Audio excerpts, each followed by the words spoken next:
j'espère que vous allez bien. Aujourd'hui, on va toujours parler de santé et on va encore parler du pancréas, mais cette fois, on va aborder les effets des émotions sur notre santé. Quels sont les événements de votre vie qui peuvent affecter votre santé, notamment le pancréas? Je trouvais intéressant de parler de ce sujet-là parce que la dernière fois, quand j'ai parlé de la perte de poids, j'avais dit qu'il y avait des éléments de votre vie, donc des éléments psychologiques qui pouvaient impacter sur la prise de poids.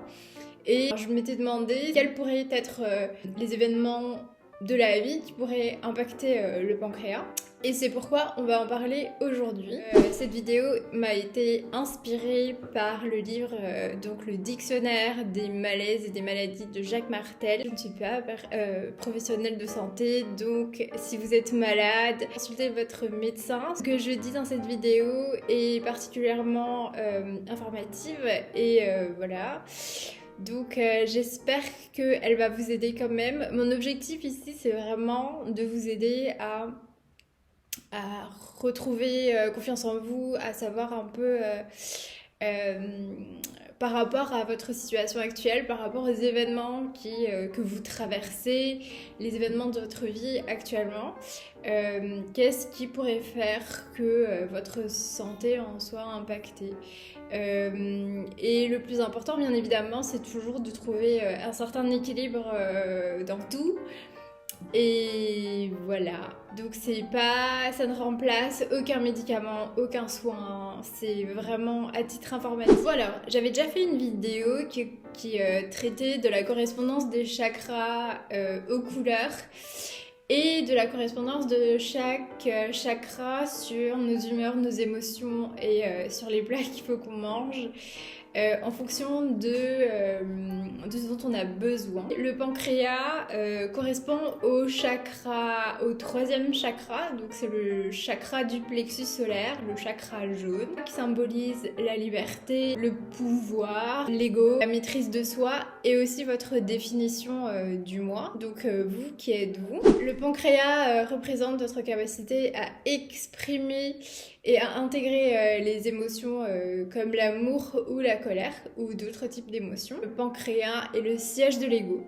Donc c'est là où sont situées les énergies émotionnelles et c'est là aussi où on ressent les vibrations des émotions, des sentiments. Donc ce qui fait que le pancréas est dans une énergie qui est constamment en mouvement. C'est au niveau du pancréas qu'on peut capter les vibrations des autres qui influencent sur nos humeurs. Donc si une personne est malheureuse et que vous êtes empathique, enfin en général la majorité des gens sont empathiques, mais si une personne est malheureuse ou heureuse, vous allez le percevoir directement et ça va influencer sur vos humeurs à vous aussi. C'est là où se joue la contagion des émotions. Un problème au niveau du pancréas peut indiquer plusieurs choses. Un désordre et une confusion au niveau des émotions par exemple. Donc là je commence par parler des émotions parce que c'est le plus concret. Quand vous êtes beaucoup confus dans vos émotions, eh bien, vous avez du mal à digérer parce que, comme j'ai dit au fait, vous ruminez beaucoup dans votre tête et tout ce qui se passe dans votre tête se produit aussi au niveau physique. Donc quand vous ruminez beaucoup vos émotions, quand vous ne dormez pas, quand vous posez beaucoup de questions, comme j'ai dit, ben ça engendre par exemple le stress et ça va impacter votre digestion, vous allez digérer mal, vous allez dormir mal et ça peut engendrer des problèmes au niveau de l'estomac mais aussi au niveau du pancréas. Le stress crée la pression, met la pression au pancréas pour qu'il produise de l'insuline. Et au niveau du rôle de l'insuline dans la digestion, eh bien l'insuline au fait, le pancréas produit de l'insuline pour réduire les pics de glucose dans le sang. Voilà, j'en ai parlé dans ma vidéo précédente. Un problème au niveau du pancréas peut aussi venir du fait que vous avez un problème d'estime de soi, que vous avez du mal à vous estimer, donc vous avez tendance à beaucoup être dans le contrôle envers vous-même et envers les autres. Vous êtes agité, c'est toujours au niveau de cet instant d'agitation parce que quand on a un manque d'estime de soi, quand on n'a pas confiance en soi, on a tendance à se dévaloriser. On n'est pas sûr de soi, on ne se fait pas confiance et on a du mal à faire confiance aux autres. Donc, on a tendance à vouloir avoir le contrôle un peu partout que ce soit. Donc, un problème au niveau du pancréas peut aussi survenir quand vous avez du mal à accueillir le changement ou des nouveaux défis. Le changement fait peur, les nouveaux défis font peur, surtout quand on ne sait pas, quand on n'a pas d'expérience dedans et que voilà, c'est comme si vous plongez dans une mer et vous devez affronter les vagues qui arrivent au fait sans aucun outil, rien du tout, vous devez vous débrouiller. Donc le fait d'avoir peur du changement comme ça va vous amener à vous batailler contre vous-même. Donc vous allez trouver toutes les manières possibles pour vous en éloigner, vous dire ah non c'est pas fait pour moi, je le sens pas, etc. Donc vous bataillez beaucoup et ça vous épuise parce que des fois il y a des choses qui arrivent dans notre vie qu'on ne contrôle pas. Et voilà, on n'y peut rien au fait, donc il faut les recevoir et même si c'est très compliqué, essayez de les affronter comme ça. Comme vous le pouvez, au fait. Même si c'est pas parfait, c'est pas grave, mais le plus important c'est d'agir et d'avancer en même temps que le changement arrive. Parce que des fois, on le demande pas, c'est vrai, mais bon, c'est imposé par la vie. Il peut s'agir par exemple de la perte d'un être cher ou d'un événement traumatique que vous n'avez pas contrôlé, que vous n'avez pas vu venir. Ce sont des choses sur lesquelles on n'a vraiment pas de contrôle et voilà, c'est des choses qu'on ne peut pas changer non plus. Donc le fait de ressasser, de rester dans la culpabilité, de se dire oui mais si j'avais été là par exemple ça ne serait pas passé, si j'avais fait ça, ça aurait été autrement. Or non, c'est pas forcément votre faute. C'est vrai que c'est très difficile de lâcher prise sur ce genre d'événement, mais le fait que vous soyez trop dur envers vous-même sur ce genre de situation peut vous rendre malade. Donc le pancréas est aussi relié à l'obsession et à la rumination. Donc le fait de ressasser des problèmes, de ruminer sans trouver les solutions, des fois on a des gros problèmes qu'on ne trouve pas les solutions. C'est vrai que c'est très compliqué comme situation, mais parfois quand on n'y peut rien, on n'y peut rien. Demandez de l'aide autour de vous, c'est le plus important, mais voilà, ne culpabilisez pas, ne vous en voulez pas si vraiment vous n'avez plus rien faire sur un problème, au fait, ça peut arriver et ça arrive à tout le monde. Quand vous faites face à une situation abjecte et injuste, que vous sentez vraiment désarmé face à une situation, que ça vous répugne, voilà, ça peut aussi impacter sur le pancréas. Pourquoi ? Parce que, alors comme j'ai dit, le pancréas est un organe qui fabrique de l'insuline et du glucagon. Alors l'insuline, c'est l'hormone qui va diminuer le sucre. Donc vous par exemple dans votre vie, aujourd'hui si vous vivez un événement hyper lourd, parfois les gens, la plupart des gens ont tendance soit à prendre du sucre, soit à avoir l'estomac fermé, donc ils vont rien manger. Parce qu'ils se disent que non, que voilà, qu'ils ont juste pas faim ou alors qu'ils ne méritent pas de manger. Enfin, ils se punissent un peu inconsciemment de cette manière-là. Par rapport à l'autre partie qui va, par exemple moi, quand je suis stressée ou quand je suis malheureuse, j'ai besoin de manger du chocolat. Donc quand je mange du chocolat, ça va générer du sucre dans mon sang. Et donc quand je vais consommer du sucre, mon cerveau va demander à mon pancréas de fabriquer de l'insuline. Donc voilà. Il y aura beaucoup trop d'insuline, ce qui est que si j'en mange beaucoup sur une longue période, ça va rendre mon pancréas malade. Et au contraire, si vous êtes une personne qui ne mange rien parce que vous dites ah non mais j'ai l'estomac complètement coupé, je ne me sens pas de manger, j'ai pas d'appétit, vous allez être en hypoglycémie. Quand vous êtes en hypoglycémie, le glucagon, au contraire de l'insuline, va augmenter le pic d'insuline dans le sang au lieu de la diminuer.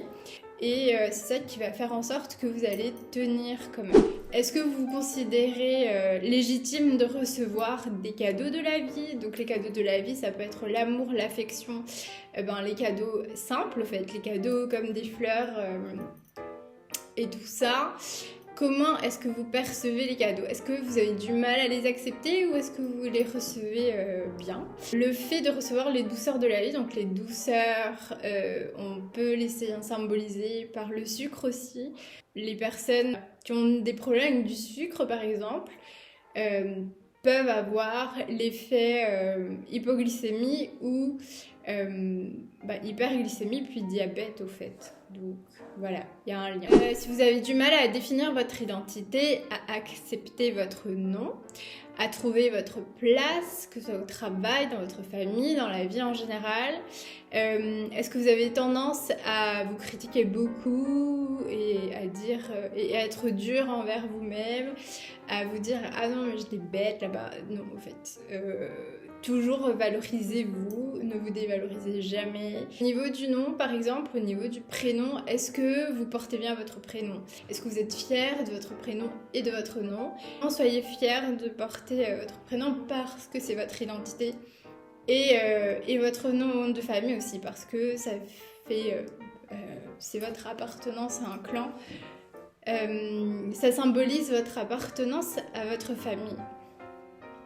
Mais ça n'empêche que vous soyez singulier, que vous soyez vous-même, que vous avez le choix d'être la personne que vous avez envie d'être. Vous n'avez pas l'obligation de ressembler à ce que votre famille attend de vous. En fait, vous faites comme vous voulez, mais c'est mon opinion. Voilà. Donc ça c'est par rapport à l'identité. Maintenant, dans le concept de donner et recevoir, est-ce que vous êtes la personne qui donne beaucoup et qui ne reçoit rien du tout? Ou est-ce que vous arrivez à jauger? Donc est-ce que vous arrivez à donner autant que vous recevez? Donc ça c'est important aussi parce que quand on donne beaucoup et qu'on reçoit rien, on a tendance à être déçu des autres.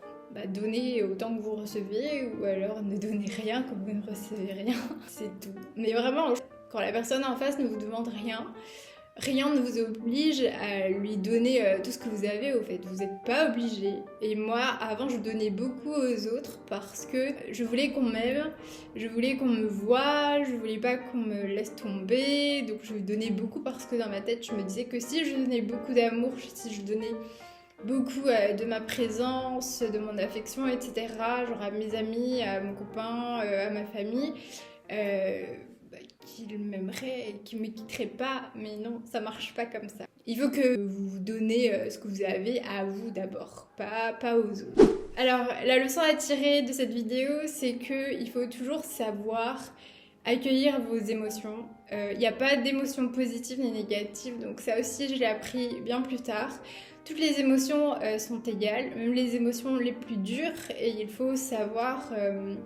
les accueillir, les ressentir. Quand vous avez beaucoup de mal à le faire, je vous invite à consulter un ou une professionnelle qui pourrait vous accompagner dans les événements de votre vie qui vous font souffrir. Parce que le fait de ne pas ressentir les émotions, de les bloquer, ça fait que vous risquez d'être totalement dissocié de vous-même et ça vous rend malade. Les émotions, ça explose plus tard, ça vous fait mal, voilà, ça fait mal physiquement aussi. Moi, j'ai traversé, comme la plupart d'entre nous, des événements très durs, des traumas, la perte de personnes chères, auxquelles je ne m'attendais pas, qui m'ont beaucoup affectée dans la vie et qui ont créé beaucoup de blocages, beaucoup de figements. Et c'était horrible. C'est horrible d'ailleurs. Et ignorer vos émotions, c'est comme... laisser saigner une plaie ouverte, en fait. Ne pas la soigner, la laisser saigner et la laisser infester de microbes. Donc, bien sûr, quand vous ne nettoyez pas cette plaie-là, plus tard, elle va se nécroser, elle va s'infecter, elle va devenir plus dégueulasse et ça va rien améliorer du tout. C'est important de vraiment prendre soin de vous, de ressentir vos émotions. Donc aujourd'hui, vous avez pas mal de manières de les exprimer, les écrire, écouter de la musique. Franchement, écouter de la musique. Quand je suis triste par exemple, j'écoute de la musique triste, ça m'aide à pleurer. Quand je suis heureuse, je chante. Danser, chanter, écrivez, parlez à une personne extérieure de votre famille. Voilà, c'est important au fait de ressentir et d'exprimer ce que vous ressentez. Au lieu de les retenir et de vous dire ouais mais de toute façon je suis forte, rien ne m'oblige à ressentir si. Parce qu'après vous tombez malade, vous faites du burn-out, vous êtes stressé, hyper tendu. Essayez toujours de retrouver l'équilibre dans vos émotions au fait. Des fois c'est vraiment très dur qu'on a envie de mourir. Franchement ça fait beaucoup de bien de se sentir entendu et écouté, de pouvoir parler sans être jugé, de pouvoir pleurer sans qu'on vous juge, sans qu'on vous dise oh mais relève-toi, enfin ce genre de choses, sois digne, arrête de pleurer. Ben si, je suis humaine, vous êtes humain, rien ne vous oblige à... Enfin vous n'êtes pas des robots au fait, donc quand c'est trop compliqué, quand c'est trop dur, ben lâchez-vous, pleurez et puis buvez de l'eau, j'en ai marre de dire buvez de l'eau, mais pleurez. Ressentez ce que vous ressentez, la colère aussi, on me dit souvent oui il faut savoir contrôler ses émotions. Ben, on ne contrôle pas ses émotions, on les ignore. Enfin moi en tout cas c'est ce que je vois. La colère est une émotion très saine, mais il faut juste savoir l'exprimer convenablement et correctement, et il faut la ressentir. Quand vous êtes en colère contre une personne, vous avez le droit de ressentir de la colère par exemple contre votre copain. C'est pas parce que c'est votre copain et que vous devez être, que vous sentez obligé d'être gentil avec que vous dites ah non mais ok je tolère ça parce que non jamais. Quand quelque chose ne vous plaît pas, dites-le, et vous avez totalement le droit au fait. Ça s'appelle le respect envers soi-même et l'estime de soi. Donc il faut trouver un moyen de prendre soin de vous parce que personne d'autre que vous ne peut prendre soin de vous. Ensuite, voilà. Donc voilà, en ce qui concerne les émotions qui pourraient affecter le pancréas. Si vous avez besoin de plus approfondir les informations qu'il y a dans cette vidéo, je vous mettrai les liens en barre d'infos. Nous arrivons maintenant à la fin de la vidéo. Merci beaucoup d'être resté jusqu'au bout. J'espère que cette vidéo vous a plu, qu'elle vous a appris quelque chose. N'hésitez pas à vous abonner, à me laisser un pouce bleu, à me laisser des commentaires et à activer la petite cloche pour ne manquer aucune vidéo. Et je vous embrasse, je vous retrouve très vite dans une nouvelle vidéo.